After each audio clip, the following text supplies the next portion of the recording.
and welcome back to the Marvel Cinematic Universe retrospective, taking a look at each film in the MCU and seeing how well they hold up. Last time we saw the start of Phase 3 and the battle that tore the Avengers apart with Captain America's Civil War, one of Marvel's finest. Today we look at the debut of another new hero that had rich history with Doctor Strange. Like with Ant-Man, the character's original comic book background was more expansive than his MCU counterpart. Doctor Strange was created by Stan Lee and Steve Ditko and first appeared in Strange Tales number 110. The character came from Marvel's experimental stage of the weird and mystical in the 60s. Strange was a part of many Marvel teams, several which he founded. This included the Defenders, Illuminati, Midnight Suns, and the Order, to name a few. He was always closely associated with Marvel's darker and more mature heroes like Ghost Rider and Hellstrom. The scary background and his origin made him a uniquely popular character among comic book readers. While Strange appeared in several cartoons, his first live-action adaptation came from a 1978 TV movie played by Peter Hooton. The movie was a part of several backdoor pilots for potential Marvel shows among the likes of The Incredible Hulk or Spider-Man, but was never picked up. A theatrical adaptation began development in 1986, with Back to the Future's Bob Gale writing a script. Stan Lee wrote another script with Alex Cox in '89.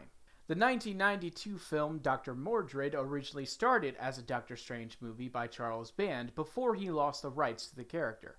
At that time, Wes Craven had set to direct an adaptation with a script from David S. Goyer. Many studios and companies lobbied to make a movie about the Sorcerer for many years, including Columbia, where Stephen Norrington expressed interest in the project. When the character's film rights returned to Marvel, Guillermo del Toro and Neil Gaiman pitched their version to the studio, but were turned down. In 2010, Marvel had Thomas Dean Donnelly and Joshua Oppenheimer writing a potential story. Best known for his horror and supernatural films, Scott Derrickson pitched his own idea with a 12-page scene, which Marvel liked and greenlit. Derrickson worked with his writing partner, Steve Robert Cargill, on an entirely new script based on his pitch in 2014. As pre-production ramped up, Derrickson focused solely on directing, so Marvel hired John Spates to handle rewrites. In terms of the film's style and tone, Kevin Feige said they wanted to maintain Ditko's original work while incorporating elements taken from Stanley Kubrick and Hayao Miyazaki, as well as inspiration from the Matrix films. The movie had some of Marvel's most extensive visual effects to portray the altering dimensions. They also consulted with actual scientists, as this was where the idea of a Marvel multiverse was first introduced to the films. Doctor Strange premiered in November of 2016 and was a sizable success, with praise going to the cast and movie's unique look. Now that Strange is leading the front of the Marvel multiverse, does his origin story still hold firm? Let's open up a dimensional portal and find out. Before we talk about the plot, I should mention that this is where we first see the Marvel Studios logo animation we know today. It's iconic, and that's why I used it for the intro of this series. The music is also fantastic, as written by the film's composer, Michael Giacchino. The film opens at nighttime in a temple, where Sorcerer Caecilius, played by Mads Mikkelsen, and his followers break into a library, steal pages from a forbidden book, and decapitate the librarian. This opening scene is one of the darkest in the MCU, and not just from the lighting. Caecilius makes his entrance a scary one. He and his followers escape, but are confronted by a figure shrouded in a hood, who casts a spell that folds reality. Caecilius calls the figure a hypocrite and casts a portal, allowing him and his zealots to flee. We cut to a hospital where renowned neurosurgeon Dr. Stephen Strange, played by Benedict Cumberbatch, performs a surgery while doing some music trivia. Right away, they display Stephen's personality. He reminds me of Hugh Laurie's Dr. House character from the medical show of the same name. He's great at what he does, but is arrogant and overconfident because he's great. The procedure's interrupted by his colleague and former lover Christine Palmer, played by Rachel McAdams, who requires his expertise on another patient. He pulls off another successful operation. In addition to the mystical elements, Marvel also perfectly captured the feeling of a medical drama. Stephen invites Christine to an event where he's being honored, but she declines as their relationship never seemed to work beyond professional. As he recklessly drives down a highway while on the phone, he swerves and crashes, severely wounding him. He wakes up sometime later in the hospital with damage to the nerves in his hands. The tools of his trade are now gone. He tries desperately for surgeries to improve his appendages, but nothing helps. He hears about a man who recovered from an impossible form of paralysis during physical therapy and asks to see his file. Seeing Steven's desperation to get his old life back makes for a compelling first act. He gets frustrated to the point where he pushes everyone else away, even Christine. He discovers the paraplegic, Jonathan Pangborn, played by Benjamin Bratt, and tracks him down to ask how he pulled off a miracle.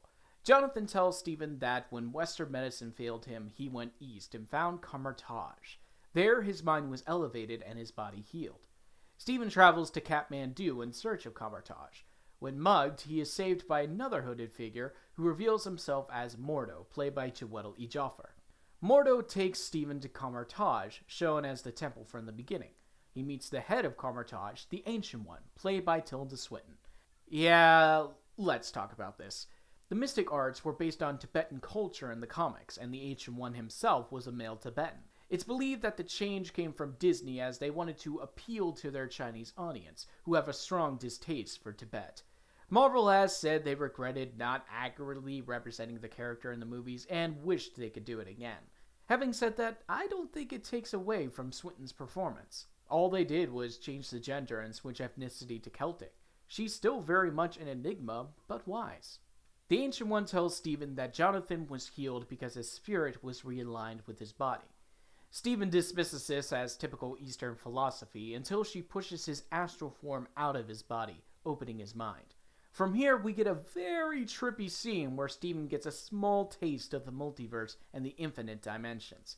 Although she initially refuses, the Ancient One allows Steven to be trained in the mystic arts after he begs to be taught. Steven excels quickly in learning knowledge of sorcery, though he still struggles to believe and work with his hands.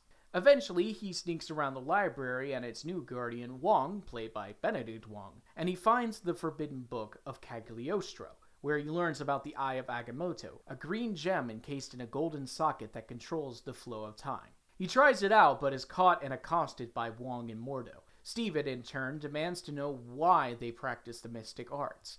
Wong exposits that Agamotto was a sorcerer who created the eye and used it as the centerpiece of Kamartaj, which is connected to 3 magical sanctums located in New York, London, and Hong Kong. Together, they form a protective barrier around the planet against Dormammu, an entity that rules the Dark Dimension.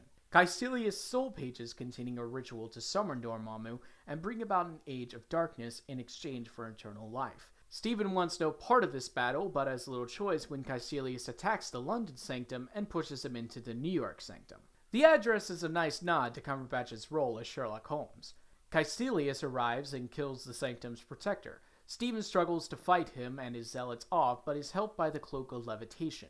The cloak is adorable and reminds me of the magic carpet from Aladdin. It's an inanimate object that has a personality. Steven manages to imprison Caecilius in some sort of trap and questions his actions. Caecilius wants to save the world by making it a part of the Dark Dimension. While his motivation is never apparent, he is a great villain that works off Steven. He's attacked by another zealot and mortally wounded. He casts a portal to the hospital he worked at and gets Christine to help him. She reacts quickly but is scared as Steven battles the zealot in the astral plane, eventually killing him with the help of a defibrillator. He tries to explain Christine what he's been doing, but she has difficulty believing it, though she does see the portal. He returns to the Sanctum, where Caecilius has escaped. Mordo and the Ancient One arrive, and the Ancient One tries to persuade Steven to become the new master of the Sanctum, but he lashes out at her after learning from Caecilius that she draws power from the Dark Dimension to maintain her lifespan. Mordo doesn't believe it, but they have little time to argue as Caecilius returns. Steven tries to trap him in the mirror dimension, but his powers are amplified, leaving them outmatched. They make a run for it, giving us a cute Stan Lee cameo. Apparently, this was one of 3 filmed simultaneously, with this cameo directed by James Gunn. The effects here are incredible. Imagine if Inception folded in on itself. That's the mirror dimension. The Ancient One intervenes, revealing her dark power to Mordo's shock. She fights Caecilius, but is mortally wounded as he escapes. Steven takes her to his hospital, but she flatlines as they try to operate. He enters the astral plane to find her stretching out her last moment. She admits she hated drawing power from the Dark Dimension, but knew she had to break the rules when necessary. She also tells him that she was omnipotent, seeing every possibility and outcome of her life up to this point, even Steven's potential. She leaves him with the message, "It's not all about you." We've had sad and emotional deaths in the MCU, but this is just somber. You don't condone the Ancient One's actions, but you understand and feel her presence leave. Christine comforts Steven as he gets ready to leave. This is probably Marvel's most unique relationship. You know their history, and even though they shouldn't be compatible, you want them to be together. Steven goes to Mordo, who is still in shock. He reminds him what's at stake, and they head to Hong Kong. Unfortunately, it has fallen by the time they arrive, though Wong was protecting it. Thankfully, Steven uses the eye to reverse time, rebuild the sanctum, and save Wong, who joins their fight. They face off against Caecilius as they reach a stalemate when Dormammu makes his entrance. In his final attempt, Steven travels directly to Dormammu and casts a time loop on the two of them. In addition to playing the title character, Cumberbatch also provided voice and motion capture for Dormammu, which creates a great mirror to Strange. This leads to the iconic bargaining scene. Steven sacrifices his own life, suffering endless death for eternity, to save the rest of the world. He finally finds humility. Dormammu begs to be released and agrees to the bargain. He takes Caecilius and the other zealots back with him to the Dark Dimension. Turns out he got his eternal life after all, just not the kind he wanted. Steven sets everything back to normal, but Mordo is still upset that the natural laws were broken. He leaves the sorcerer world with the remark, "The bill comes due. Always." Steven returns the eye to Carmartage, where Wong reveals it's an Infinity Stone. He tells him they must prepare as the multiverse will soon battle for supremacy now that the Ancient One is gone. Steven braces himself to become the next Sorcerer Supreme as the film ends. The mid-credits scene is taken directly from Thor Ragnarok and establishes Steven's connection to the Avengers. The post-credits scene has Mordo stealing magic from Jonathan, claiming he has found the world has too many sorcerers and he must snuff them out. This sets him up as the next villain in the sequel, as he was one in the comics. And with that, Doctor Strange's trippy journey is finished. I enjoyed this movie quite a bit when it first came out. Now I feel it's essential viewing for everyone. Not just because of the multiverse implications, but also how good of a standalone film it is. I put this in the same league as Guardians of the Galaxy. You don't have to know much about the MCU when going in. As Strange guarded the dimensions and the Avengers fell apart, Marvel's other team faced another battle of their own. Join me next time when we look at Guardians of the Galaxy Volume 2 and see if it stands higher or lower than its predecessor. Until then, if you want to keep up with my videos, then be sure to subscribe and turn on the notification bell. You can also follow me on Twitter, Instagram, Twitch, and check out my VODs on my other channel. If you enjoyed the video, be sure to leave a like and share with friends. Thanks for watching, stay safe, and I'll see you next time.